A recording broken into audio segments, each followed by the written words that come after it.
मित्रांनो नमस्कार. कायदेशीर माहिती देणाऱ्या माझ्या YouTube चॅनलमध्ये आपलं स्वागत आहे. आजचा विषय, माझा फ्लॅट रिकामा असेल किंवा भाड्याने दिला असेल तर मला मेंटेनन्स द्यावा लागेल का, हा आजचा विषय.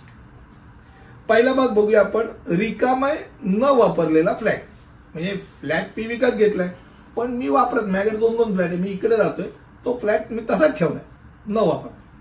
तर बहुतेक लोकांना आश्चर्य वाटेल की ते त्यांच्या फ्लॅट अपार्टमेंटमध्ये राहत नसल्यास सुद्धा देखभाल शुल्क त्यांना भरावं लागतं. आणि याचं उत्तर होच आहे, कारण वैयक्तिक मालमत्ता देखभाल शुल्काच्या अधीन नाही. बिल्डरने तरी सर्व रहिवाशांना सामान्य देखभाल आणि सुविधा पुरवल्या पाहिजे. आणि ज्या काही लिफ्ट आहे, फायर आहे, पेस्ट कंट्रोल आहे, सगळ्या ज्या गोष्टी आहेत त्या तुम्ही राहावा न राहू त्यात त्याच्यात मीटर तर चालूच असतं, सेक्युरिटी आहे, त्यामध्ये भरायला लागतं. आता न विकले गेलेल्या फ्लॅटच्या संदर्भात मेंटेनन्स कोणी भरायचं? म्हणजे 1, 2 किंवा 4 फ्लॅट आहेत, बाई अजून बिल्डरनी विकलेच नाहीत, त्याचं काय? ते युनिटच्या सर्व खरीददारांनी देखभाल शुल्क भरावे. त्याचा ताबा काही असला तरी त्यांनी रक्कम भरली पाहिजे. विकल्या गेलेल्या फ्लॅटचे देखभाल शुल्क विकले जाईपर्यंत विकासकांनी भरले पाहिजे.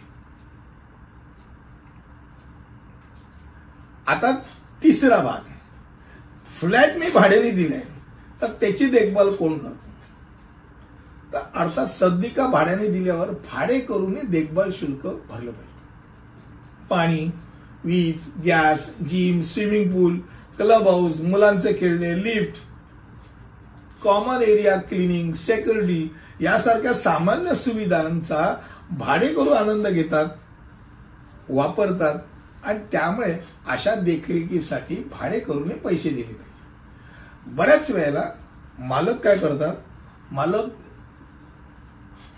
हा खर्च भाडेकरूंकडनं अगोदर वसूल करून ठेवतात आणि सोसायटीशी संबंध राखण्याकरता तर भाडेकरूला मेंटेनन्स द्या, मी मेंटेनन्स भरीन म्हणून सांगतात. बाकी सगळ्या गोष्टी या नॉर्मली भाडेकरू भरतो, पण मेंटेनन्स मात्र तो स्वतः जाऊन भरतो. त्यानिमित्ताने सोसायटीशी संबंध.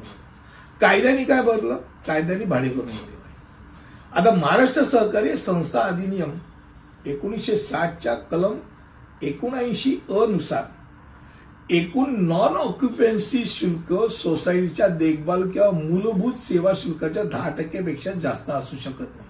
म्हणजे नुसतं मेंटेनन्स नाही तर नॉन ऑक्युपन्सीसाठी, म्हणजे सुरुवातीला जे मी म्हणालो की रिकामे न वापरलेले फ्लॅट, तर नुसतं तुम्हाला मेंटेनन्सच नाही तर नॉन ऑक्युपन्सी चार्ज सुद्धा भरावा लागेल, हेही डोक्यात राहू दे.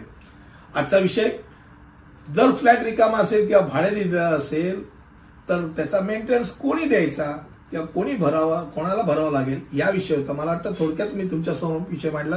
पुढील विषयामध्ये असंच काहीतरी घेऊन येईल. तिथपर्यंत इथे थांबतो. धन्यवाद.